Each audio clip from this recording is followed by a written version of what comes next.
Daily Bible reading, April 3rd, 2026 is for Friday. Shechem's revolt against Abimelech. Judges 9:22 through 57. After Abimelech had ruled over Israel for 3 years, God sent a spirit that stirred up trouble between Abimelech and the leading citizens of Shechem, and they revolted. God was punishing Abimelech for murdering Gideon's 70 sons, and the citizens of Shechem for supporting him in his treachery of murdering his brothers. The citizens of Shechem set up an ambush for Abimelech on the hilltops and robbed everyone who passed that way. But someone warned Abimelech about their plot. One day, Gaal, son of Ebed, moved to Shechem with his brothers and gained the confidence of leading the citizens of Shechem. During the annual harvest festival at Shechem, held in the temple of the local god, the wine flowed freely, and everyone began cursing Abimelech. "Who is Abimelech?" Gaal shouted. "He's not a true son of Shechem. Why should we be his servants? He's merely the son of Gideon, and this Zebul is merely his deputy. Serve the true sons of Hamor, the founder of Shechem. Why would we serve Abimelech? If I were in charge here, I would get rid of Abimelech. I would say to him, get some soldiers and come out and fight."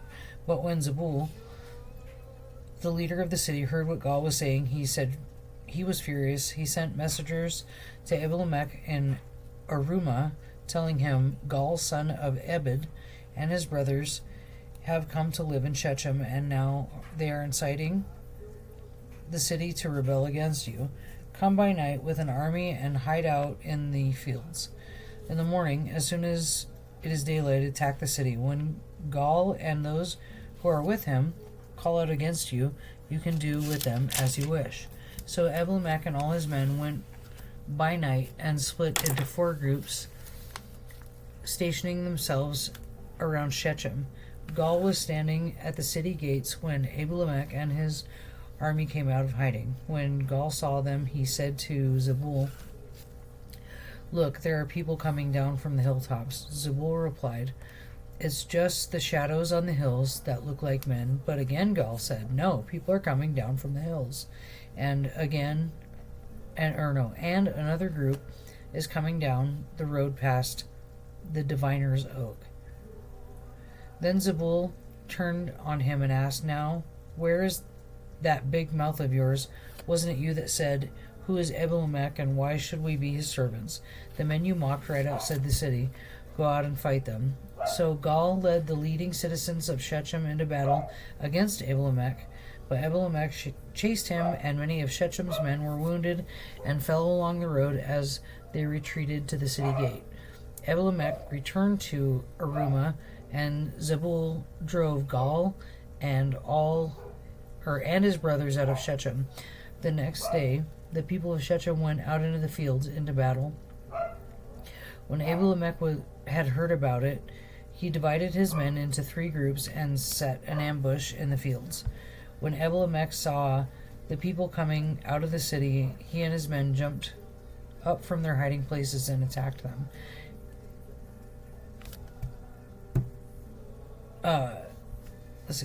Abimelech and his groups stormed the city gate to keep the men of Shechem from getting back in, while Abimelech's other 2 groups cut them down in the fields. The battle went on. The day before, Abimelech finally captured the city. He killed the people, leveled the city, and scattered the salt all over the ground. When the leading citizens who lived in the tower of Shechem heard what had happened, they ran and hid in the temple of Baal Berith. Someone reported to Abimelech the citizens had gathered in the temple, so he led his forces to Mount Zalmon. He took an axe and chopped down some branches from a tree and then put them on his shoulder.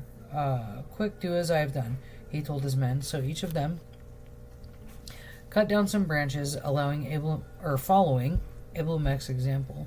They piled the branches against the walls of the temple and set it on fire. So all the people who had lived in the tower of Shechem died, about 1,000 men and women. Then Abimelech attacked the town of Thebez and captured it, but there was a strong tower inside the town, and all the men and women, the entire population, fled to it. They barricaded themselves in and climbed up to the roof of the tower. Abimelech followed them to attack the tower, but as he prepared to set fire to the entrance, a woman on the roof dropped a millstone that landed on Abimelech's head and crushed his skull. Quickly, he said to his young armor-bearer, "Draw your sword and kill me. Don't let it be said that a woman killed Abimelech." So the young man ran him through with his sword, and he died. When Abimelech's men saw that he was dead, they disbanded and returned to their homes.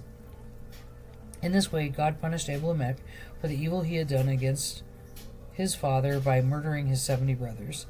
God also punished the men of Shechem for their evil, so the curse of Jotham, son of Gideon, was fulfilled. Tola becomes Israel's judge. Judges 10:1-2. After Abimelech died, Tola, son of Pua, son of Dodo, was the next person to rescue Israel. He was from the tribe of Issachar, but lived in the town of Shamir in the hill country of Ephraim. He judged Israel for 23 years. When he died, he was buried in Shamir. Jair becomes Israel's judge. Judges 10:3-5. After Tola died, Jair from Gilead judged Israel for 22 years. His 30 sons rode around on 30 donkeys, and they owned 30 towns in the land of Gilead, which are still called the towns of Jair. And when Jair died, he was buried in Kaman. The Ammonites oppress Israel. Judges 10:6-18. Again, the Israelites did evil in the Lord's sight. They served the images of Baal and Ashtoreth, and the gods of Aram, Sidon, Moab, Ammon, and Philistia.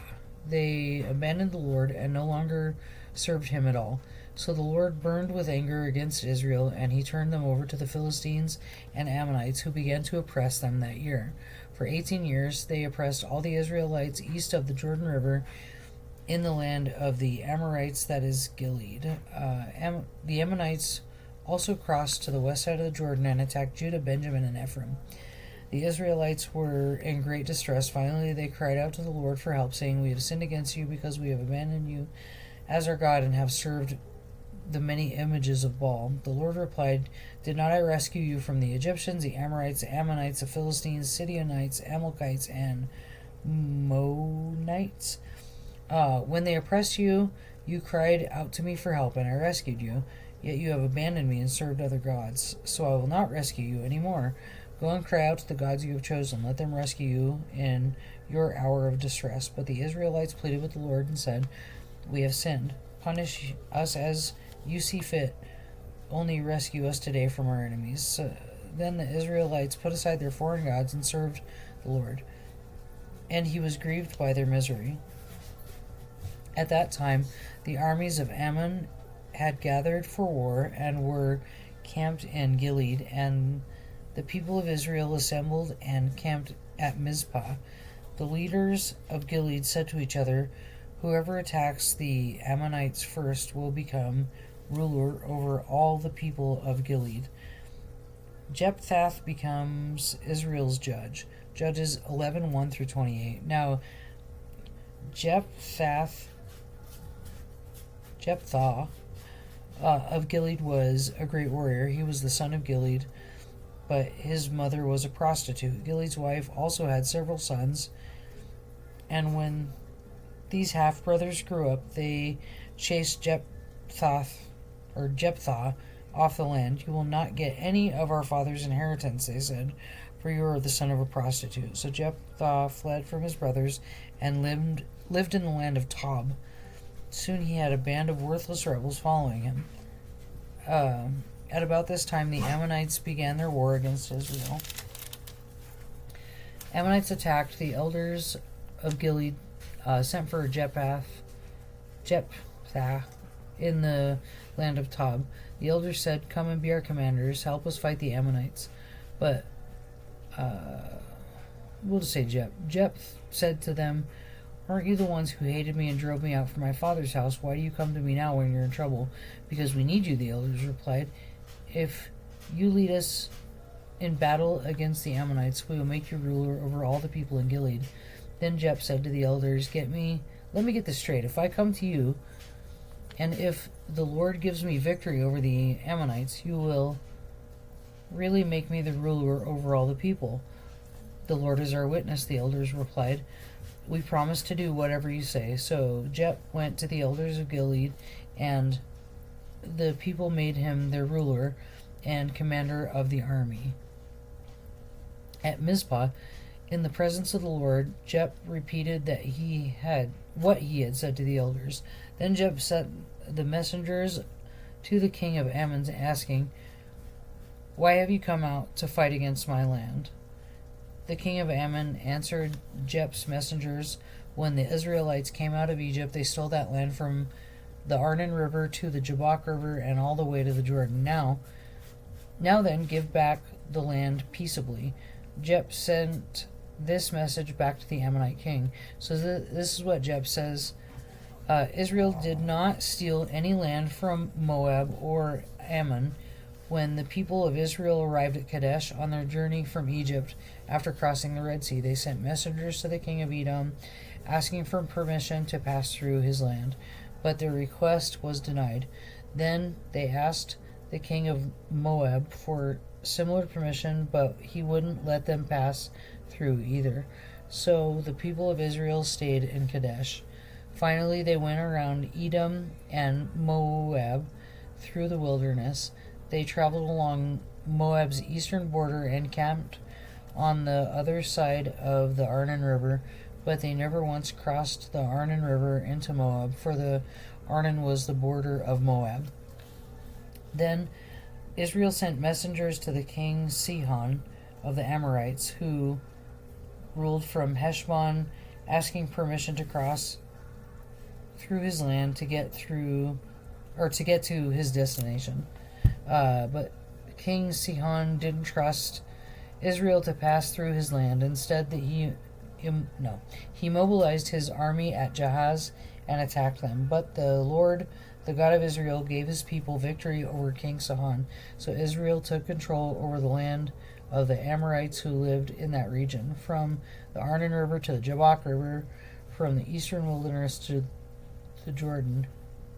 So you see, it was the Lord, the God of Israel, who took away the land from the Amorites and gave it to Israel. Why then should we give it back to you?